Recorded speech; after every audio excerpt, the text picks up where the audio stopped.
to 7 Investing Now, a show that teaches you how to take a long-term view on investing by better understanding what's happening in the market now. Good afternoon, 7 investors, and welcome to the Wednesday edition. Or should I say good morning? Should I say good evening? Don't know where you are. You could be anywhere. And that's kind of the theme of this show. I interviewed Anirban Mahante, and we're going to talk about what success means for Apple Television. My name, of course, is Daniel Brooks Klein. I am the host of the program. Sitting next to me today is our producer director, JT Street. And why is he here? Because we had the wrong video prepared for today's show. So he is downloading the Anirban video. We're going to take your questions and comments on streaming services. Here's what I would like to hear if you were watching along. This is about a 22-minute interview. Actually, maybe longer than that because JT gave me the time for the wrong interview. So I think this is a little bit longer than that. But 33-minute interview. 23-minute interview. So while he is downloading that, JT, I saw something this morning that I wanted to point out at the end of the show, but to buy us a little time here, and while we're doing this, I would love for you all to share what shows I should be watching on streaming. I am notoriously hard to please. Throw out your ideas. Just don't tell me Ted Lasso. I get it. You all think it's funny. There's no chance I would think it was funny. You all loved Parks and Rec. I didn't. I'm very persnickety when it comes to comedy. Anirban and I are going to talk about that. But here's one of my favorite things that happened today. So, JT, are you familiar with Macy's, the legacy clothing brand, the legacy department store? My last experience with Macy's was probably my mom dragging me to the women's clothing section when I was 4 years old. JT, as a child, wore women's clothes. That is great. No, that is, of course, I'm sure his mom was shopping. So I like Macy's. I needed a suit a few years ago. Macy's is a wonderful place to go in and get a suit. I needed it tailored same day. They handled all of that. But Macy's, as you know, has been a struggling business. And I promise we're going to get to Apple and that interview with Anirban where we talk about everything there is to know about what the success metrics are for Apple TV Plus. That is downloading as we speak. So you are watching the sausage get made. But here is what Amazon did to kind of kick Macy's when they're down. Across from the signature Herald Square Macy's location, a location that has been made famous in movie after movie, used to be a Macy's billboard for decades. You saw it in the Christmas parade, the Thanksgiving parade. I don't know when there are parades. I'm not a fan of parades, but you would see it all the time. And Macy's let that deal expire. They decided it no longer made sense to pay for that, and they believed they had exclusivity that another retailer could not come in and buy that. Well, Amazon came along and said, you know what we should do? We should buy the billboard across from Macy's. Now, does Amazon need to do this? Absolutely, they don't need to do this, but this is an absolute sort of, we're the big player, you're the old person, and is this going to go to court? Absolutely. But I just think it's like a prime example of a company knowing that it's winning and really saying, hey, wait, why are you walking to Macy's when you could just go on your phone and get whatever you need at Amazon? This is a make or break holiday season for retailers like Macy's. This is one of those companies that I would call sort of on the fence. They're kind of 50% there, 50% gone, and they have a pretty decent balance sheet. So if they make the right moves, I haven't seen a lot of the right moves. I would argue the same thing with Kohl's, which is the other retailer in this space. So again, we would love your questions and comments as we go along. We are going to talking about what are the success metrics for Apple TV Plus. This is a weird one because this all started because I was on Slack and I basically said, hey, Apple's saying they only have 20 million paid subscribers. This is a disaster. They've spent $6 billion on content. And Anirban pushed back, as we often do in a friendly way, and said, hey, here is the situation. It's not what you think it is. And with that, I have vamped long enough. JT Street, we don't know exactly what we're going to get at the beginning of this video here. There might be a few seconds of nonsense that doesn't work quite so well. But if you want to play my interview with Anirban Mahante, I will see you all on the other side. Joining me, as I just mentioned, is Anirban Mahante. Anirban, before we start the show and talk about Apple TV Plus, I saw this in the news. Is your lockdown ending? Are you soon going to be able to freely walk the streets of Sydney, Australia? Without being worried about the army taking me in. Well, it looks like we're close to hitting the vaccination numbers that we need to hit, which, according to some report that the government is using, allows freedom of some form. So I think October 11th is sort of the target date at which I think a lot of the economy would actually open. Right now, like I can go to the park and I can socialize with the people at the park. But the thing is that most things are closed. It's like stuff is closed right now. So you can go to the park and meet people, which is better than not meeting anyone. But yeah, light seems to be the end of the tunnel, so to speak. Yeah, I of course am in Florida. I'm in the Orlando area at the moment, which is definitely, I don't want to say not locked down, but you're still seeing like paper menus or QR codes and plastic barriers and because it's a tourist area and optics matter. You're not seeing a ton of that in other parts of the state. West Palm, where I live, maybe a little bit different, but let's not spend too much time on this. So we want to talk a little bit about Apple TV Plus. And this came up in our private conversation because Apple recently told a union representing TV workers that it had fewer than 20 million subscribers in North America. Why does that matter? If you have fewer than 20 million subscribers, the rates you pay are lower. Now, that number is wonky because Apple gives away, like if you buy an Apple device, you get what, 6 months? It used to be a year. I think it's 6 months now. Well, I buy an Apple phone every year. So that's like half my, and I probably buy a computer every 2 years. So there's a lot of people that are not paid subscribers, though I am a paid subscriber because I get Apple Music and it was almost cheaper because I also get Apple Publisher, like the news one. I think it's called Apple News. Once you have two, it actually makes sense to get almost all of them. Fitness is sort of the one that's the outlier. So those numbers don't mean that much to me. They've also, Verizon gives you subscriptions. There's a lot of different ways to not be counted. So if I'm a TV union, I'm probably a little bit mad, but that is not the story we're going to talk about today. So I look at Apple TV Plus and my first thought is, wow, this is a lot of money being spent, like $6 billion a year. So like Tim Cook can meet Jennifer Aniston and Oprah. Like this doesn't seem to me like it's a great play because until Ted Lasso, hard to see a lot of hits here. Like not, but you pointed out that that's kind of not their goal. So what is Apple trying to do with Apple TV Plus? And what am I missing here as an investor who does not directly own Apple, but has an awful lot of it in my 401k? Yeah, so the number one thing I would point out is, unlike say Netflix, which needs the streaming to be huge and big and the subscriber numbers matter, for Apple this is really a sideshow, right? Because what matters for Apple is its ecosystem, and as long as the ecosystem is kicking in alive and people are buying iPhones and Apple Watches and things like that, this is all in the side. What I think matters for Apple from an Apple TV, it needs to be a loved niche for its audience, right?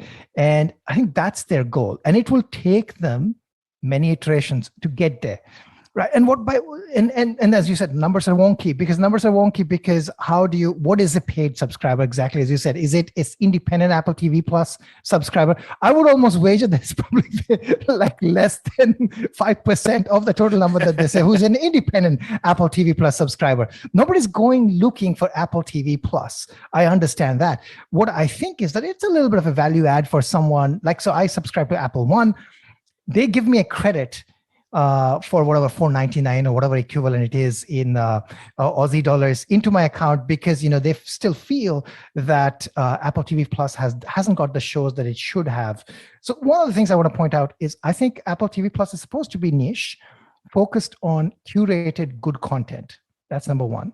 And number two is that I think they had a lineup of strong content which didn't get produced largely because of the pandemic. So stuff basically got rolled back, right? And then, like Ted Lasso. So here's the funny thing with TV, right? So this is personal, this is anecdotal, right? Ted Lasso is a hit. It gets Emmys and stuff like that. My wife and I tried to watch Ted Lasso and we, watched one episode and kind of like, okay, it's okay, but not that funny. We watched another episode and then we stopped.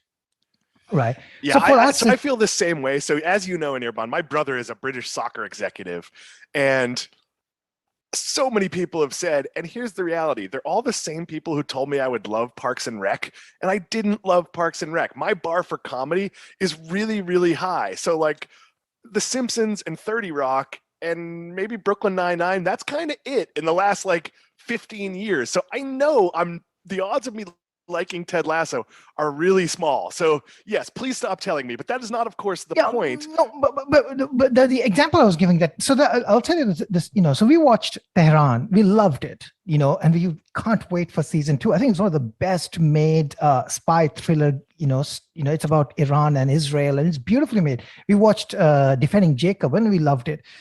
We loved Little America, and we thought that was fantastic. So there's an audience for that niche content. In fact, my go-to is to actually find. We loved Coda, and we're watching Foundation now. In fact, of all the 3 subscriptions I have, my first go-to is Apple TV because it's got a smaller catalog, so it's easier to find, and B, it's got content that would likely appeal across age groups, and it's over. Netflix has a lot of adult content which is hard to watch with your children and stuff like that. So there's I think the play here is it's a bundle play is what I want to number one point out. And the other thing I want to point out is I think you think about it this way. There are 1 billion plus iPhones out there. Assume 2 to 3 iPhones per family. That works out to be about 300 million plus households. Those are the people that it wants to entertain with Apple TV Plus. And it's really just trying to make them feel like they're getting extra something so that they can get Apple One or some bundle like you have, right? Once you've got News Plus and Fitness Plus and Apple Music, well, it's kind of no-brainer that you just get the Apple One. And it's a thing to offer. Last point I want to make is there is something else to think about here is for a company like Apple, which produces $100 billion of free cash flow, what does it do? Other than giving the money back, what does it do, right? And that's something to think about. I'll pass it back to you. Let me ask the question, because some of that content appeals to me. I reread the Foundation books at the beginning of the pandemic because, well, when I first read them, I was in high school. So that's a really long time ago. I didn't remember them all that well. So I'm excited about that show.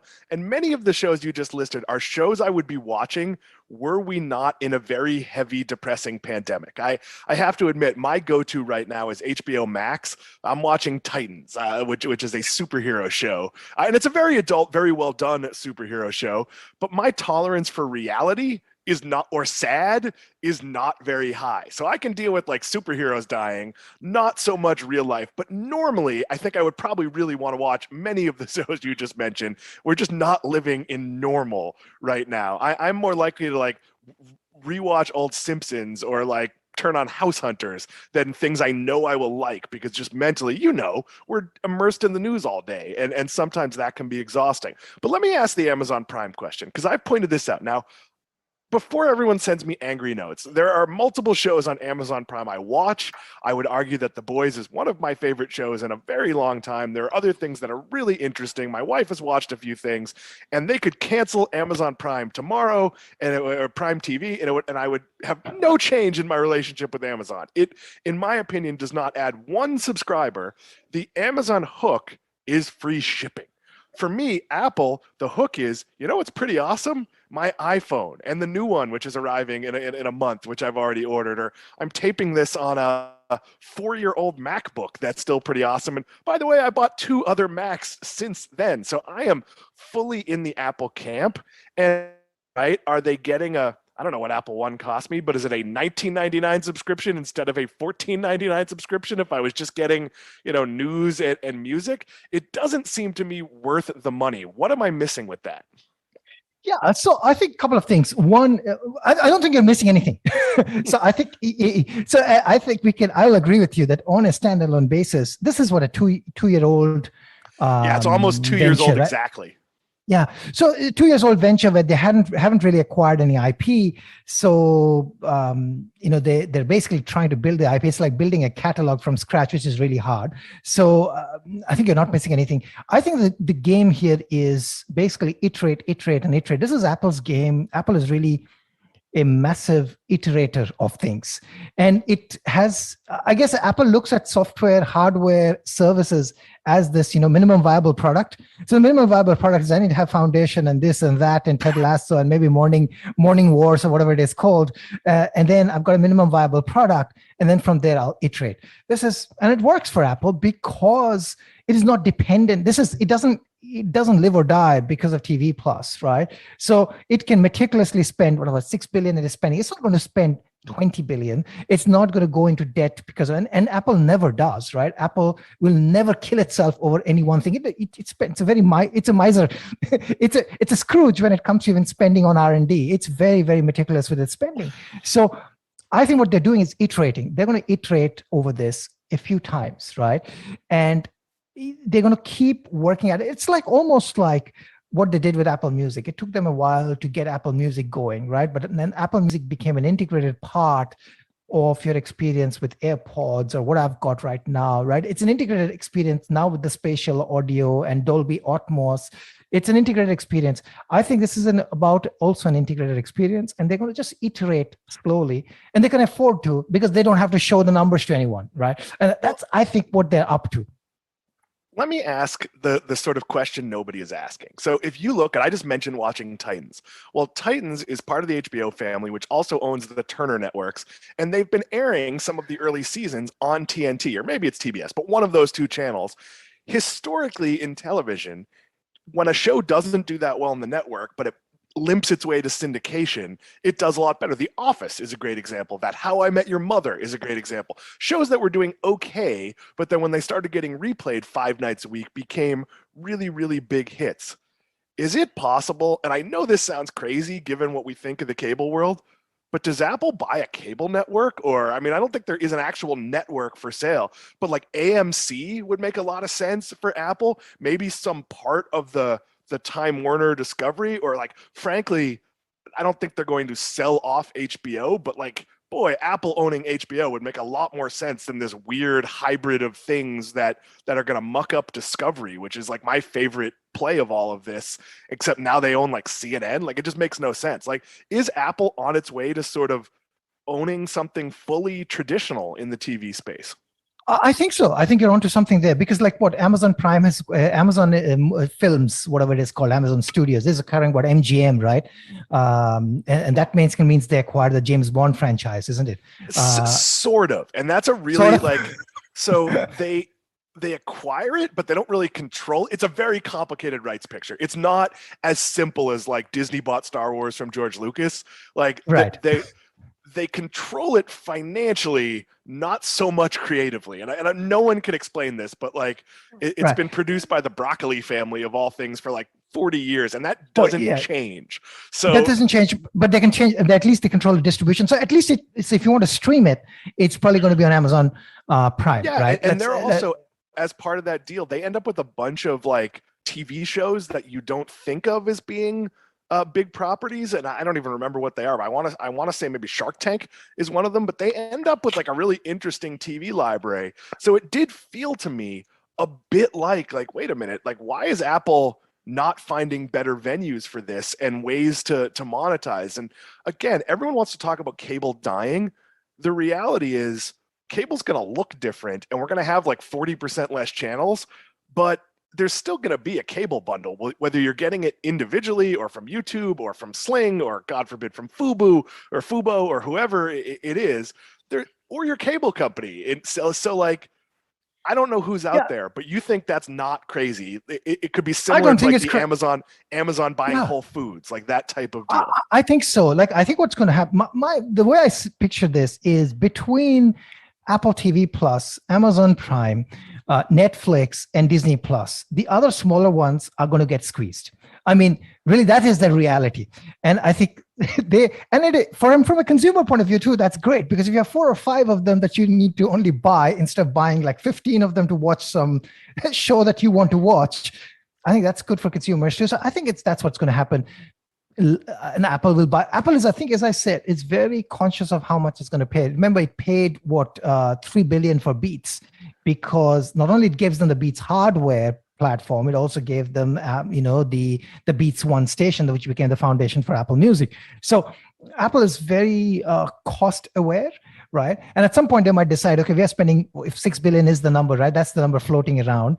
If they're spending 6 billion, they might say, okay, well, we can spend 10 or 15 billion and just buy, talent plus an entire catalog. So I think that is definitely a possibility if they want to stay in the business of doing this, which I think they want to. Now that it's part of Apple One, I think it's going to happen. I would argue, and we're going to talk about this a little bit later to sort of end this segment, that there's going to be consolidation in this space because you can't judge Apple. You can't really judge Amazon Prime. Those don't use the same metrics. Netflix is a hit. Disney is a hit. Maybe by some metrics, HBO is a hit because it has that legacy cable subscription.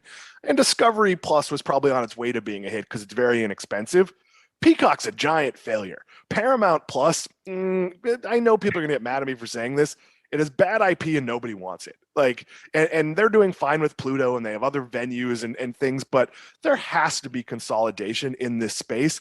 What I have trouble seeing is what the actual deal would be, because the reality is like CBS isn't Paramount or whatever you want to call them, CBS Viacom. They're not going to sell off the CBS network. They're not even going to like sell you the CW necessarily. Like, because so, but I agree. So let's start to close up here. Netflix has been really good, and I have a personal, not investment here, but a friend of mine is one of the heads of this division at Netflix. Not that he would necessarily know I was talking about this, but Netflix has done really well with interactive. They did the interactive Black Mirror episode. They're clearly going to be out there when it comes to VR and AR, and obviously that's an area where Facebook, which is sort of a niche player in TV, has been investing. Do you think that's something that Apple is planning? Because they've been very quiet about AR and VR products. Yeah, so I think that's the, I think that's the play. If I had to guess, I would say that's the play. I think TV is fundamentally going to change dramatically over the next 10 years. Right? There was this if you go 10 years back, I think there was this talk of IMAX equivalent happening at home, which kind of did, if you think of the big screens that we have now at home, right? You could have like a 90-inch, 100-inch TV OLED, which you can look at from any different, any number of angles and it doesn't fade and all those things, right? But I think where it gets really interesting is interactive content, whether it's with sports or whether it is with interactive TV, whether it is how we view reality content. I think all of those things will change. We already, as you have just rightly noted, in terms of experimenting, Netflix is well ahead of the game. They had a multiple ending. I think it was Clue, or Clue was actually released in theater back then. Clue was in the 80s. In the 80s. And how did they do it? Depending on which theater you watched it, you had a different ending that you could see.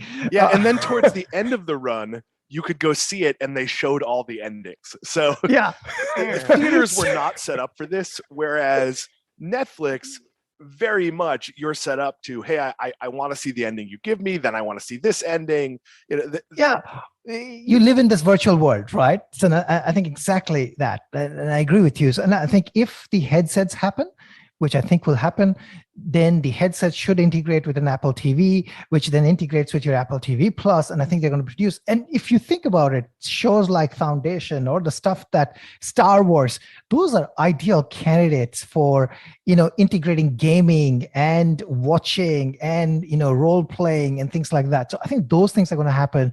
And Apple is not going to want to miss the boat. I would say, here's the thing. Personally, I don't think Facebook has a shot at this. It can talk about metaverse, but it doesn't have a shot because it doesn't control the operating system, right? If you don't control the operating systems, then what do you produce? You can produce an Oculus hardware, but everybody's used to Facebook as being a free thing from a consumer point of view, right? So I think that's the challenge. And I think, that's why I think Netflix has a headset. As if I had to say Netflix, Roku, those people who control something in that layer or stack of things. It's not just the content. You have to control how the delivery happens, the delivery platform, and I guess the end user experience. I think we're a long way away on hardware, but let me ask you this so we're both old men, like in this world. In the real world, we're not, but in the world of emerging technology, we both have children. And I know that my son, and I don't know if this is true of your daughter, my son watches the vast majority of his television on his phone, to the point that there are some things we both like that I watch while he's asleep, because he gets up very early for school.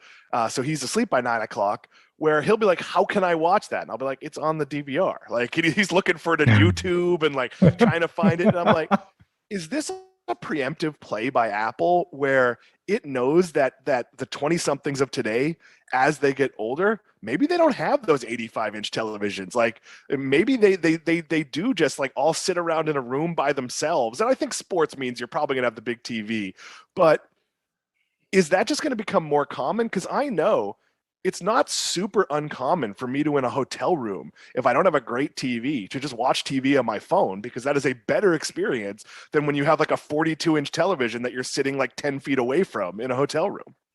I think yes. I think you've hit hit a very important point. I think that's actually, people don't realize that, but that's exactly what happens, right? So either I'm consuming it on my iPad or my iPhone, because if I have to consume it on something else, I have to hit the remote, I have to find the channel, I have to go over some wonky something that is so difficult to use.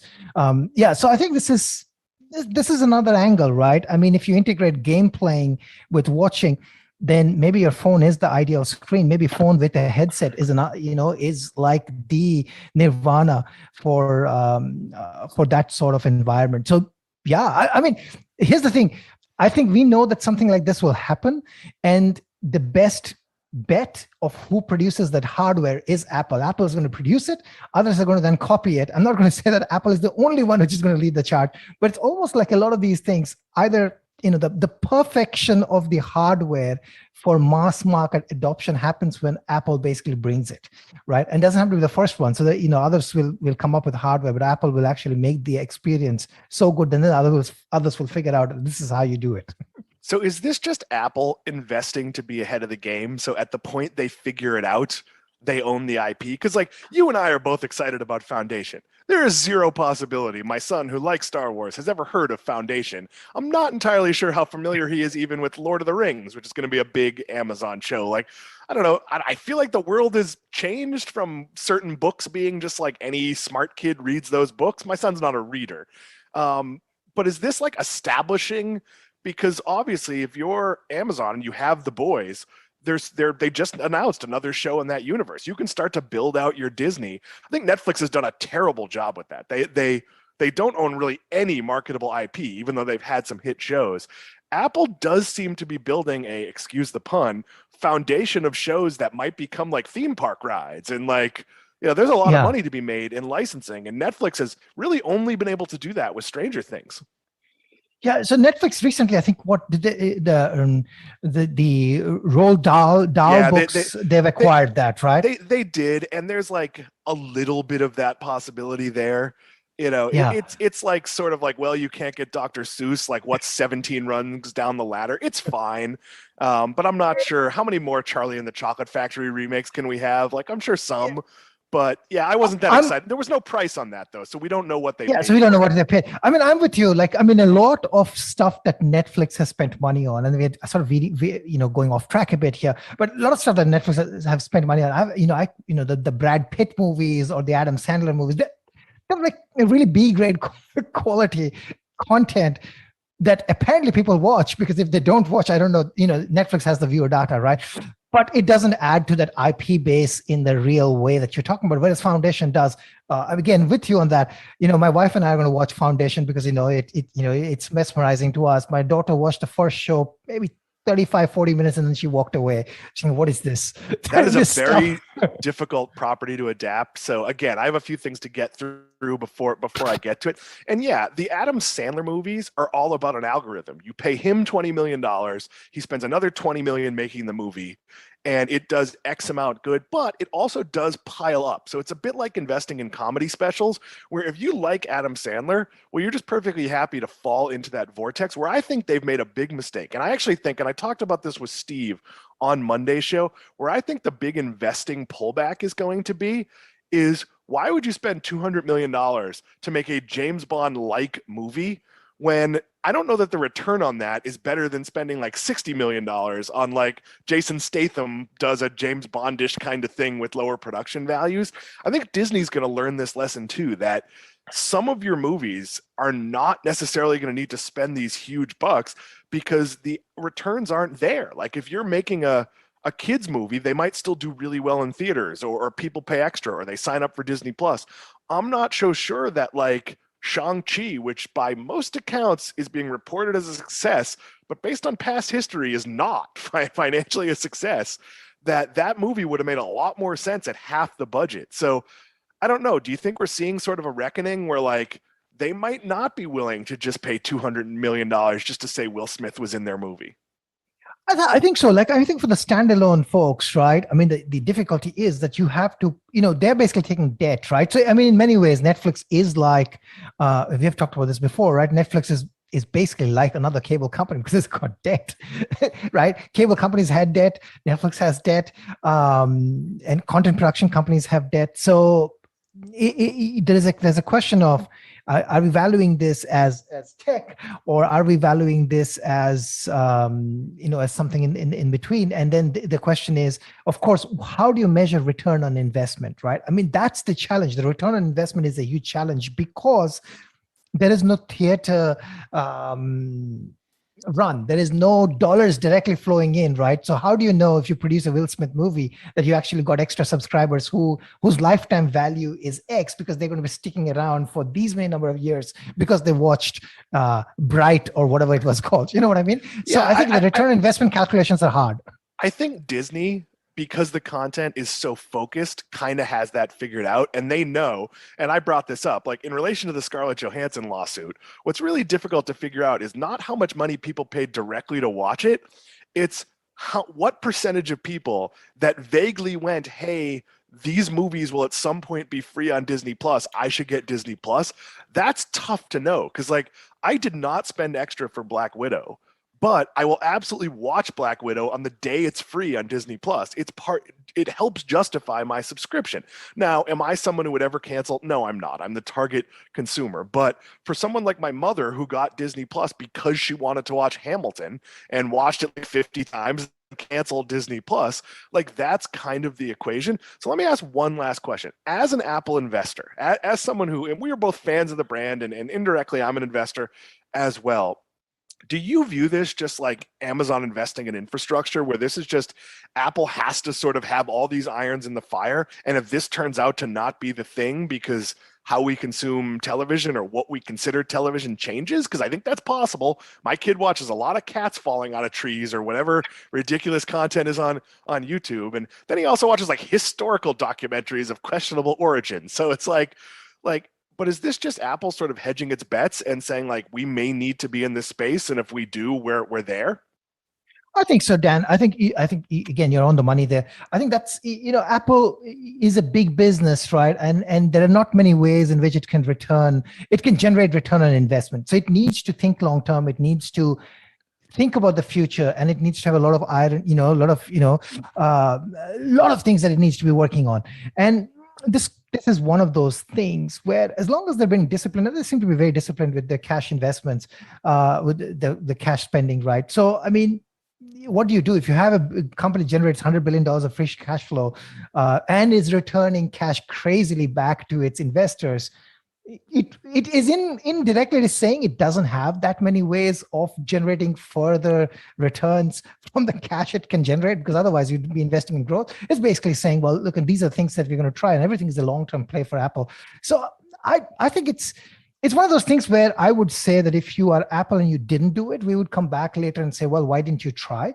Because you had all the things. There's no shortage of money. You can, Tim Cook wants to get someone to work for them, just needs to pick up the phone and say, hey, can you do something for Apple TV Plus? And I'm sure a lot of people would say yes to that. So yeah, and I actually think and we're going to close this up in a second, I actually think that's the lesson they need to learn, because if you give innovative filmmakers money, you get shows like Tehran.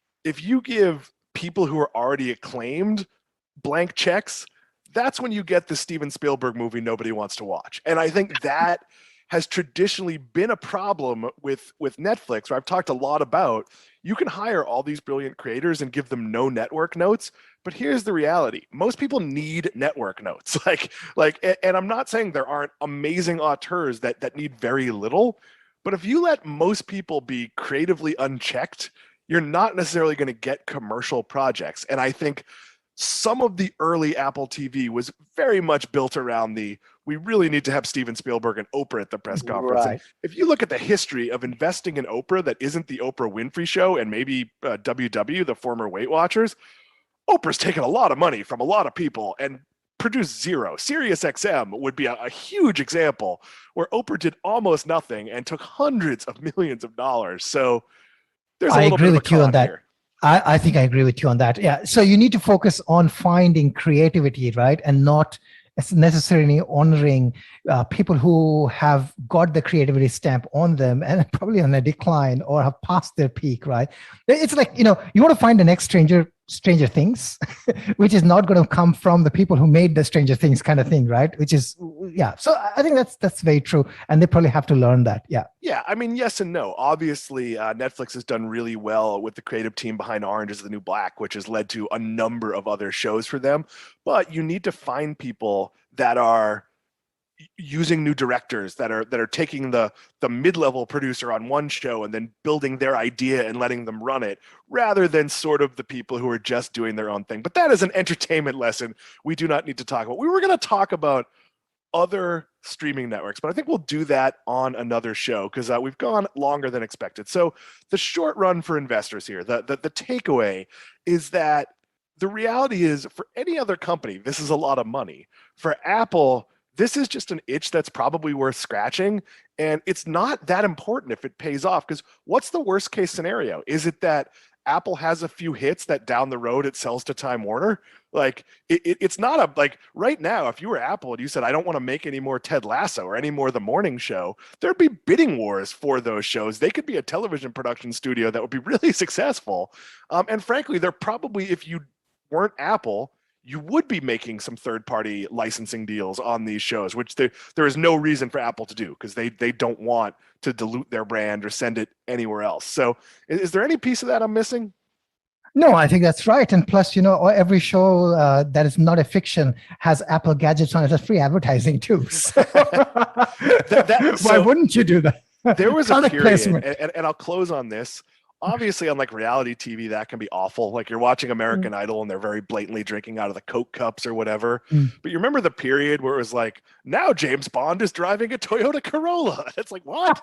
Like, he drives an Aston Martin. Like I think we've come back from the worst of that, where that money is still being taken, but it at least makes sense within like the context of the film. I also feel like we do not do enough to disclose that. I think that is a real problem that should be very upfront. In credits, in maybe even before a show, being like, yep, like, they don't really love the Surface laptop at the NFL. That is a paid for deal.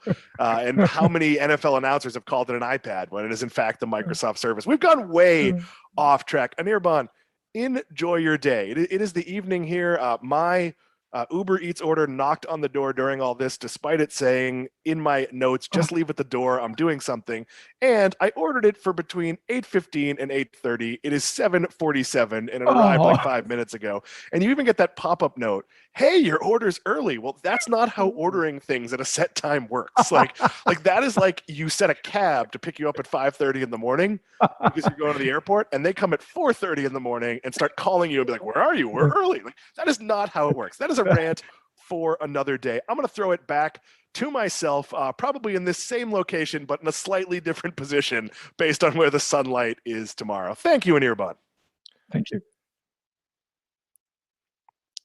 That is a very accurate prediction by me that I am in the same place in a different shirt, albeit the same shirt, but now with JT Street. JT, I want to take some of the comments we got. We learned during this show that Twitter has shuttered Periscope, which is how we first broadcast this, and a lot of the comments made on Twitter don't come through to the live show. That's something we are going to work on. But I want to take the Binge comment from Silvertrap and then the last two that he made after that. One episode per week, boring. I prefer binge watching. So here's why I argue for one episode a week. If you watch a show and it comes out one episode per week, like say Mandalorian or the Marvel shows, they get an enormous amount of media coverage. And if you're someone who wants to binge watch, well, here's what you do. You don't read that media coverage and you wait 10 weeks. It's not that hard. Like, I'm not caught up on television, so it's very rare that I can watch more than an episode a week of a show unless I really wait for it. Like, I mentioned Titans. I didn't actually start watching the first 2 seasons of Titans until they renewed it for a 3rd season, because they closed the DC service, and who knew if it was, ever going to happen again. And I don't watch shows that I don't think are going to get a resolution. So I think there's really easy ways to solve that. And there's no way to solve, hey, we put out all of these episodes in 1 week. It gets 48 hours of media coverage. That's Netflix shooting itself in the foot to serve a very small niche audience. That's not a hill I want to die on. People get really mad. I've gone after Oprah and binge watching on this show. So I'm guessing my Twitter is not going to be great. But Silvertrap says, you did not share your Disney password with your mom? Come on, Dan. Actually, perhaps I share many passwords with my mom, but that particular one she was very, very excited about, so she went out and got it. She recently subscribed to Hulu because there was some stuff she wanted to watch. There might be some incidental services that she doesn't use as often where I have shared the password. And Silvertrap finishes with asking, what do you think about Roku? We'll talk about this a little bit at the end of the program. I am very bullish on Roku, but I also think there are some things to be wary about. They're an advertising-driven company, and I wonder if the Roku channel, just like you've all heard me talk about Pluto, if people aren't going to want to watch Webster reruns or Manimal reruns or the 17th news network you've never heard of.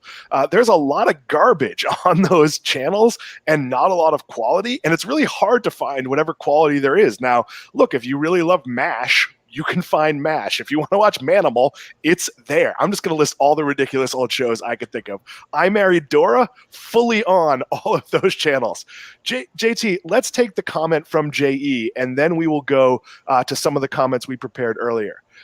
Do you think we see a time that instead of a CGI Mark Hamill, that was creepy as much as I enjoyed it, I get paid for his likeness, we have a CGI movie star completely owned and created by Amazon, Apple, etc.? I think it's possible, but I think there's a talent to acting. So even if that happens, is there still going to be like an Andy Serkis or somebody behind it? He played Gollum. So I don't think you're going to get this completely lab-generated creature, but I do think you might get like a new movie starring James Dean. Like that type of thing could happen. But JT, if you want to share the couple of comments from Brock Briggs, and if you want to read them, that would be helpful as well, because I'm not sure sitting where I am that I am going to be able to do that. Yeah, so Brock says about Apple TV Plus, the more base hits, the higher total value, and the harder to get out of the ecosystem. They know not everything they put out is great, but each little thing will appeal to someone. Streaming is a retention-based hit game, and with enough of those, you start to add the big points. I think it's the long game, similar to Amazon. Apple has a core offering. The hardware, having big hordes of cash, allows the company to bolt on value and services small to large. Maybe it's the health app or that one show you like on Apple TV. These are all base hits. Yeah, I'll say Anirban convinced me a little bit. Look, do I still think a lot of this is that Apple executives want to hang out with Jennifer Aniston? Like, yeah, I do think that's part of it. Every rock star wants to be a movie star. I'm guessing every rich tech executive wishes he was a rich television executive. So there is some of that. But I do see there's a lot of positive buzz about, say, a Ted Lasso, which, just to give you some perspective, is roughly like the 18th most watched show right now. And I'm not making that up. Like, it's really hard to find ratings data for these. That's actually a real number. So I do think there's some benefit for this, because a lot of people are talking about that, probably more of your smart FinTwit friends than the general public at large. But there is a perception among the people who are likely Apple customers that show is a hit, and they talk about that it's on Apple. There's some probably good to that. And frankly, just being associated with Oprah or Ron Howard or Tom Hanks, who hasn't been a viable movie star in 20 years, but having his name attached to a movie, sorry, but look at the box office record. It's much like Adam Sandler, where this is to convince me. I'm one of the few Tom Hanks bears out there. So yeah, same guy in every movie. Same guy in every movie. Now, please exactly direct your hate mail to me at worstideas7. We have one more comment from another member of our operations team. That is Scott Bates. If you want to read that one, JT. Scott Bates says, I don't think so. I'm in a house of girls, and we've never gone all in on Disney Plus, Marvel, Star Wars, etc. They enjoy the movies, but they're not must watch. Netflix is top for us, and Apple Plus has been pretty good. Of all the services, we're probably closest to canceling Disney. Scott, I got to chime in here. I have a 3-year-old daughter, and Disney Plus is by far my most watched. Like, You just must not have princesses, man, because my kid is a mermaid, princess, unicorn. Doc McStuffins is like an all the time, like Disney is our jam. So I think that's by the kid. Little known fact that Kay Hanley from Letters to Cleo does the music on Doc McStuffins, one of my favorite 80s, 90s alternative acts. That one is for you, Anand Chakavalu, who is also a big Letters to Cleo fan. But yeah, that being said, if you have young kids, I don't care if they're princesses. Why aren't they watching Cars? My son watched Cars 800 times on DVD. That was like a pseudo member of the family for a while. Cars 2, not as much. But there is also 38 seasons of The Simpsons. I have yet to meet a 12-year-old who does not enjoy The Simpsons. So I think there is a point like where from like 12 to I don't know, endless, forever, question mark, where you would like The Simpsons. But JT, we are running out of time. I am running out of energy. I think that is, I feel like I'm doing this show from the John Oliver void, and that maybe the Arby's guy will start talking over my shoulder. That is actually also Archer, I believe is the voice who does that void. But if you want to hit our finisher, we will wrap up and get out of here relatively quickly. Which of these streaming plays will see the highest returns over the next 5 years? 21.6% said Netflix, 56% said Roku, 10% said Curiosity Screen, 11% said Another, and share below. And some of the ones that came up, it's all the usual subjects. It's NBC Peacock, it's Paramount Plus, and here's the reality. I left Disney out because Disney is such a big company, same with Comcast, that as much as streaming is going to be like a third of the company, it's still only a third of the company. I actually think the answer is Netflix here. As much as I don't particularly like the Netflix content, and I'll speak to what Scott was saying earlier. In my house, my wife and son watch a lot of Netflix because Netflix has gone heavy on true crime, and that's a genre they like. It is not a genre I care about. Once the Marvel shows left Netflix, for me, it's just the occasional comedy special, and I'm forgetting the name of the guy who used to be on Saturday Night Live, who has a sketch comedy show that's really, really good. But for I think you should be going, I think, or something like that. I apologize for losing the name there. But yeah, I think Roku's not a crazy bet, but winners tend to win, and Netflix has momentum. Netflix has the archive. It's almost like any person starting up their own household, the way you used to get cable, I kind of feel like you're probably going to go get Netflix. And it's almost the same for Disney Plus, but as big as Netflix is, I think that's the most leeway. We didn't do any promotion on this show. So if you are still watching, and we appreciate it if you are, if you'd like to subscribe to 7 Investing, our new picks come out on the 1st of the month. It is a banging lineup. We've got stuff for people who like startups. We've got stuff for people who like established companies. We've got biotech ideas. We've got all sorts of stuff. I never remember what they are, so I'm being a little broad in talking about them. It is 7investing.com/subscribe. If you use the code NOW, you will get $10 off your first month. That is, instead of it being $49 a month, and JT, correct my math here if I'm wrong, it's only $39 a month. If you get our $399 annual subscription, which is about a 4-month saving anyways, it's $389. So you could go out and buy, I don't know, 1 cup of okay coffee and 1 cup of nice coffee at Starbucks. And for that $10, that is 7investing.com/subscribe. This was a bit of an exciting show. It is very rare we start the show and don't have the video processed. That's going to be the body of the show. That is we had a video processed. We had a video process that I promise you we are going to use with our friends from Chit Chat Money talking about Spotify, but that is not the show we promoted today. We were going to use that today as well, but Anirban and I ended up talking longer than we expected. If you would like to get in touch with us, we are info@7investing.com. That is our email address. That is usually Steve Symington. That's questions about your memberships, questions about the service, questions about our student membership. $84 a year for students. Maybe they don't have a .edu address, but you have a student in your family. Questions about giving gift memberships. Questions about Geesh.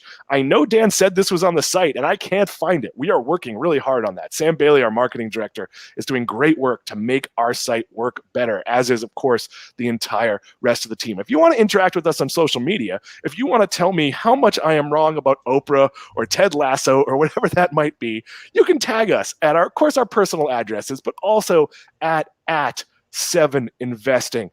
JT Street, thank you for doing this. I am exhausted. I am going to the pool. There is going to be a pool and a hot tub. For those of you who don't know, I'm not at home. I'm in Orlando at the beautiful Bahama Bay Resort. I am going to go perhaps have an adult beverage and hang out by the pool because it has been a very long day. JT, thank you for making this happen. Anirban Mahante, I hope you are sleeping, but thank you for recording this last night. The people at Uber Eats, apologies. I know it's not your fault, the delivery driver, but come on, half an hour early.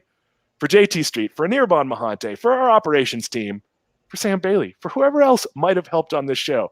I am Dan Klein. We will see you Friday.